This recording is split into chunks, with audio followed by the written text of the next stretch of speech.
What kind of son demands his mother's home as payment for his mistakes?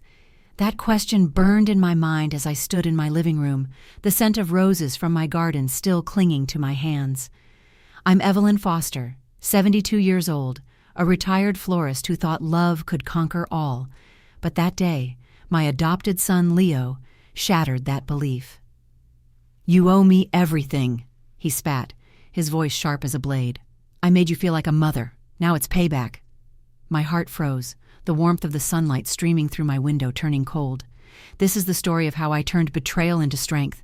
I wanted to save my home, but risked losing the son I raised. What would you do in my place? Stick around to find out. Before we jump back in, tell us where you're tuning in from. And if this story touches you, make sure you're subscribed, because tomorrow I've saved something extra special for you. If this story's grabbing you, hit that like button to let us know. Tell us where you're tuning in from. My mornings used to be quiet, the kind where I'd shuffle out to my garden at dawn, the dew soaking my slippers, the air heavy with the perfume of roses and lavender. That garden was my sanctuary, a piece of the life I'd built after my husband passed. Each petal reminded me of my old flower shop, where I'd spent decades arranging bouquets for weddings, funerals, and everything in between. That morning, I'd been pruning my roses, the clippers cold in my hands, when I heard the front door slam. My heart skipped, not out of fear, but habit. Leo always entered like a storm. He stood in my living room, his suit wrinkled, eyes wild like they'd been chasing something he couldn't catch.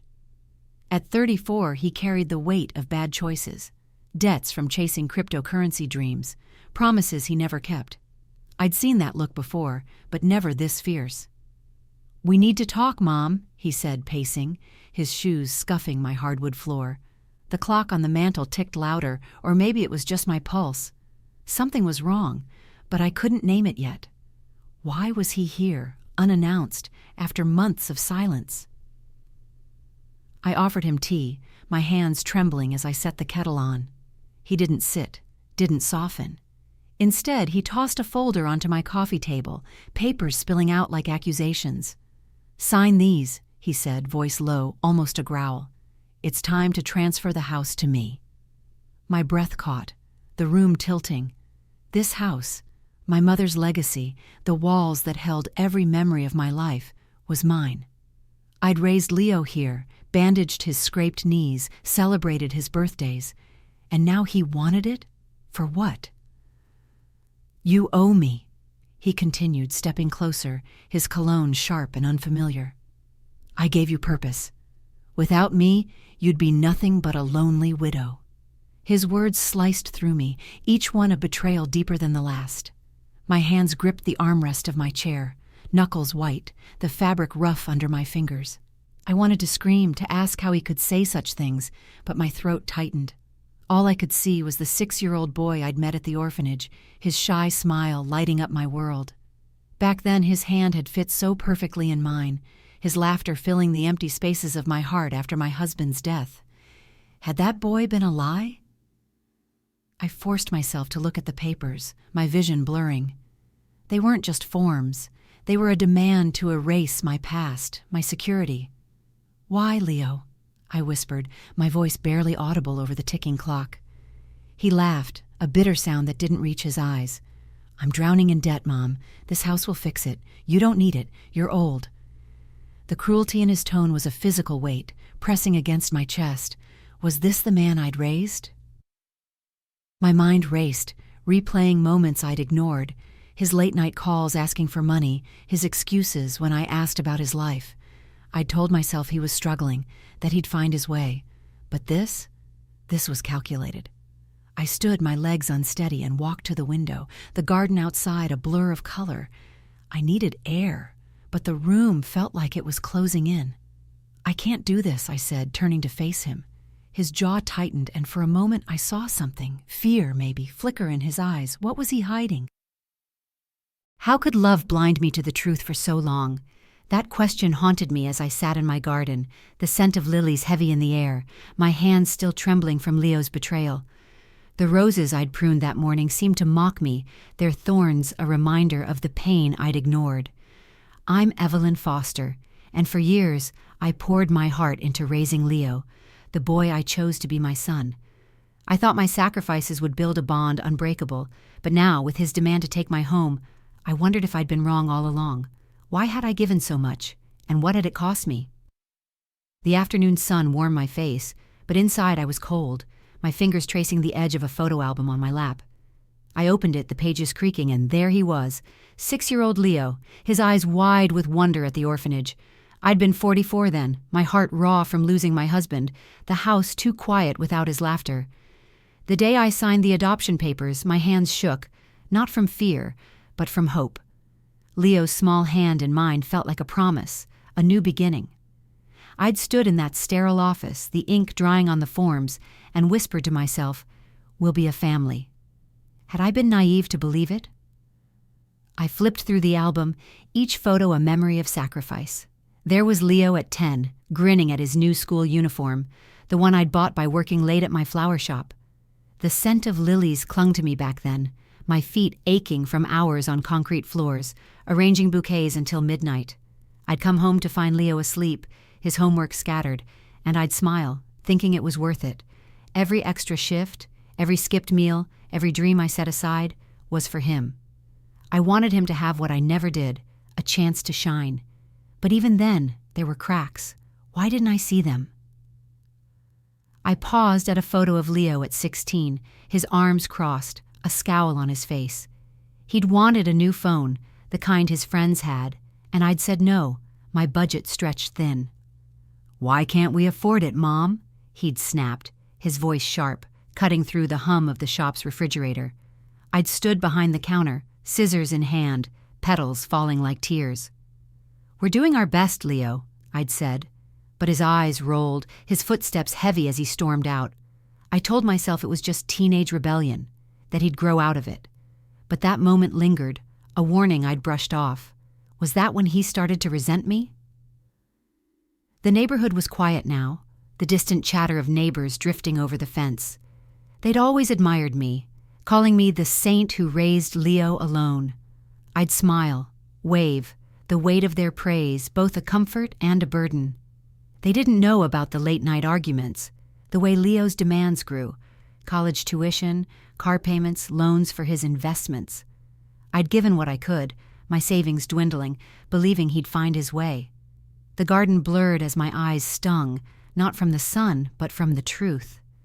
Leo's greed hadn't appeared overnight. It had grown in the shadows of my devotion. I closed the album, the leather cool against my palms, and leaned back, the wicker chair creaking. My mind drifted to Margaret, my friend who'd seen through Leo's charm. "He's taking advantage of you," she'd said years ago, her voice gentle but firm over coffee, the steam curling between us. I'd laughed, dismissing her, but now her words echoed like a bell. I'd wanted to believe in Leo, to hold on to the boy who'd once hugged me tight after a nightmare. But that boy was gone, replaced by a man who saw my home as a paycheck. How far would someone go to steal what's yours? That question clawed at me as I stood in my kitchen, the air thick with the bitter scent of burnt coffee I'd forgotten on the stove. I'm Evelyn Foster, and I thought I knew betrayal when Leo demanded my house. But what I found in his bag that evening was worse, a knife in the heart I didn't see coming. The papers inside weren't just demands, they were forgeries, my signature scrawled in his hand, ready to mortgage my home. My pulse thundered, the room spinning. Had he planned this all along? I needed answers, but confronting him could unravel everything. The kitchen was dim, the overhead light flickering, casting shadows on the linoleum floor. I'd been tidying up, trying to distract myself from Leo's ultimatum, when I noticed his bag by the door. He'd left in a hurry after our fight, his parting words, "You'll sign, Mom, or else," still ringing in my ears. The bag was unzipped, a corner of paper peeking out. My hands shook as I reached for it, the canvas rough against my fingers. I told myself it was wrong to snoop, but my gut screamed otherwise. What was he hiding? The documents were cold, official, the kind you'd see at a bank. My name was there, but the signature wasn't mine. Too sharp, too practiced. A mortgage application, the amount enough to swallow my home whole. My breath caught, the papers rustling as my hands trembled. Leo had forged my signature, planning to sell my mother's legacy without a word. The betrayal sank into my bones, heavier than his demands, colder than the tile beneath my feet. How could he do this? I paced, the clocks ticking a relentless drumbeat. Memories flooded back. Leo at 12, handing me a Mother's Day card, his scrawl messy but sincere. "I'll always take care of you, Mom," he'd written, his grin wide as he hugged me. I'd framed that card, hung it in my bedroom, a reminder of the boy I loved. Now that promise felt like a lie, mocked by the forged signature in my hands. Had he ever meant it, or was I just a means to an end? I needed to face him. I called Leo, my voice steady despite the storm inside. He arrived an hour later, his eyes darting, his usual swagger faltering. "What's this about, Mom?" he asked, leaning against the counter, too casual. I held up the papers, my voice low but sharp. "How could you forge my name, Leo? This is my home." The air grew heavy, the flicker of the light like a pulse. He laughed, but it was hollow, his hands shoving into his pockets. "You're overreacting. I was just exploring options. You're too old to manage this place." His words were gasoline on my rage. "Exploring options?" I snapped, stepping closer, the papers crumpling in my fist. "You tried to steal my life." He flinched, but his eyes hardened, and he leaned in, voice dropping. "I'm drowning, Mom.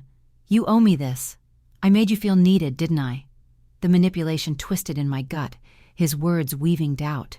Was I selfish to hold on to my home? For a moment I wavered, my heart aching for the boy I'd raised, but the forgeries in my hand anchored me. This wasn't love. It was theft. I turned away, my reflection faint in the kitchen window, the night outside swallowing the light. I needed help. Margaret's name came to me, her calm voice a lifeline. I met her the next day in her office, the leather chairs cool, the air smelling of polished wood and ink. "He's crossed a line, Evelyn," she said, her eyes sharp as she studied the documents. "We can stop this, legally, but you need evidence." Her words were a spark, igniting a plan. I nodded, my resolve hardening, but fear lingered. What if Leo fought back? Could I outsmart the son I'd raised? That question gnawed at me as I sat in my living room, the faint hum of evening crickets seeping through the window. I'm Evelyn Foster, and Leo's forged signatures had shattered my trust, but they also woke something in me, a resolve I hadn't felt in years. The papers, now locked in my safe, were proof of his betrayal, but proof alone wasn't enough. I needed to protect my home, my mother's legacy, before he struck again. The air smelled of old wood and wax, the house creaking like it was urging me to act. But how do you fight someone you still love? I couldn't do this alone. Margaret's office was my next stop, the morning light filtering through her blinds, casting stripes across her desk. The room smelled of coffee and ink, her leather chair squeaking as she leaned forward. "We'll freeze all transactions on your property," she said, her voice calm but firm, like a captain steering through a storm. "No bank will touch it without your consent." My hands, still rough from gardening, tightened in my lap, the idea sparking hope. "And if he tries again?" I asked, my voice low, the weight of Leo's desperation heavy in my mind. Margaret's eyes met mine, sharp and steady. "We'll catch him, but we need evidence, something undeniable." Her words stirred a memory of my mother, her voice clear as if she stood beside me. "This house is your strength, Evelyn," she'd said years ago, her hands calloused from years of work, passing me the deed. We'd stood in this very living room, the sunlight warm, the smell of her lavender perfume lingering. She'd fought to keep this home, and now it was my turn. That memory anchored me, my fear hardening into determination. I nodded at Margaret, my heart steady. "What do we do?" She suggested a mini camera, small enough to hide in my bookshelf, its lens a silent witness. Back home, I set it up, my fingers fumbling with the tiny device, the click of its activation loud in the quiet room. The living room was dim, the curtains swaying, casting shadows that felt like secrets. I placed the camera behind a photo of Leo and me, his boyish grin mocking me from the frame. The irony twisted in my chest. watching the son I loved like he was a stranger. Would it even work? I tested the camera, my reflection ghostly in the TV screen as I moved through the room. The red light blinked, steady, a promise of truth. I sat on the couch, the fabric worn under my palms, and let my mind wander. Leo's voice echoed, his demands, his lies. I'd raised him here, read him stories on this couch, bandaged his knees. Now, I was spying on him. My throat tightened, but I pushed the guilt down. This wasn't about love anymore, it was about survival. Outside, the neighborhood buzzed softly, Mrs. Carter watering her lawn, the murmur of her radio drifting over. She waved, her smile warm, unaware of the war in my home. "You're looking strong, Evelyn," she called, her voice bright. I smiled back, my chest aching. The neighbors saw me as the widow who'd raised Leo alone, their praise a comfort I no longer trusted. They didn't know the truth, and I couldn't tell them. Not yet. Their support, though, gave me strength, a reminder I wasn't alone. Back inside, I met Margaret again, this time at her home, the air thick with the scent of baking bread. We sat at her kitchen table, papers spread out, her pen tapping rhythmically. "The camera's your ace," she said, her voice low, conspiratorial. "If Leo tries anything, we'll have him on tape, and those texts, keep them." I'd shown her his messages, his threats veiled as pleas. "You'll regret this, Mom," one read, sent after our fight. Each word was a stone in my heart, but also fuel. We mapped out the next steps, legal filings, bank notifications, each one a brick in my defense. "You're doing the right thing," Margaret said, her hand on mine, warm and steady. Would justice heal the wounds Leo left behind? That question pulsed in my chest as I stood outside the courtroom, the morning air sharp with the scent of wet pavement. I'm Evelyn Foster, and today I'd face my adopted son in a fight for my home, my mother's legacy. The forged signatures, his threatening texts, the mini-camera footage, they were my weapons, tucked in Margaret's briefcase. My hands, still rough from years in my garden, trembled, but my resolve was iron. Leo had tried to steal everything, but I was ready to take it back. The courthouse loomed, its stone steps cold under my feet, each one a step toward truth. But what would victory cost me? Inside, the courtroom smelled of polished wood and stale coffee, the benches creaking as I sat. Margaret was beside me, her navy suit crisp, her voice a low hum as we rehearsed. "You've got this, Evelyn," she said, her eyes steady, like a lighthouse in my storm. I nodded, my throat tight, my fingers brushing the locket my husband gave me years ago. Its weight grounded me, a reminder of the home we'd built, the laughter that once filled it. I'd fought for that home before, against grief, against time, and now, against Leo. Could I do it again? The judge entered, her robe rustling, the gavel's echo sharp. Leo sat across the room, his suit ill-fitting, his eyes avoiding mine. He looked smaller, his swagger gone, but I knew better than to trust that. My heart ached for the boy I'd raised, but the man before me was a stranger. The hearing began, the air thick with tension, the hum of the overhead lights like a distant storm. Margaret presented our case, her voice clear, laying out Leo's forgery, the mortgage papers, my signature scrawled in his hand. I clutched the bench, the wood smooth, my pulse racing as she held up the originals. "These prove your lies, Leo," I wanted to say, but my voice stayed silent, my eyes locked on him. Then came the evidence, his texts, each one a dagger. "You'll regret this, Mom," Margaret read aloud, her tone steady but cutting. The courtroom felt smaller, the air heavier as she played the camera footage. There was Leo, in my living room, pacing, muttering about getting the house. His voice, caught on tape, was cold, calculated. I saw him flinch, his hands gripping the table, and something in me broke. Not for him, but for the illusion I'd held so long. The boy who'd hugged me after nightmares was gone, replaced by this man who saw me as a means to an end. Why had I believed in him for so long? The judge's questions were sharp, her gaze piercing. Leo stammered, his excuses unraveling, debts, bad investments, desperation. "I didn't mean to hurt her," he said, his voice thin, but the words rang hollow. Margaret countered, her voice rising. He planned to defraud Mrs. Foster of her home. The gavel struck, the sound a thunderclap. Leo's attempt was denied, a civil penalty imposed, and he was barred from my assets. Relief washed over me, warm and sudden, like sunlight after rain. My home was safe, but my heart still carried the weight of his betrayal. As we left the courtroom, the hallway echoed with our steps, the air cooler, cleaner. Margaret squeezed my arm, her smile quiet but proud. Outside, the neighborhood waited, Mrs. Carter and others, their faces bright, their cheers a soft hum as I stepped into the sunlight.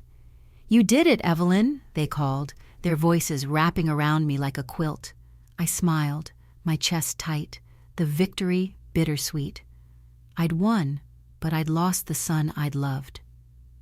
The garden came to mind, my husband's laughter echoing from years ago, when we'd planted roses together, their roots deep in the earth.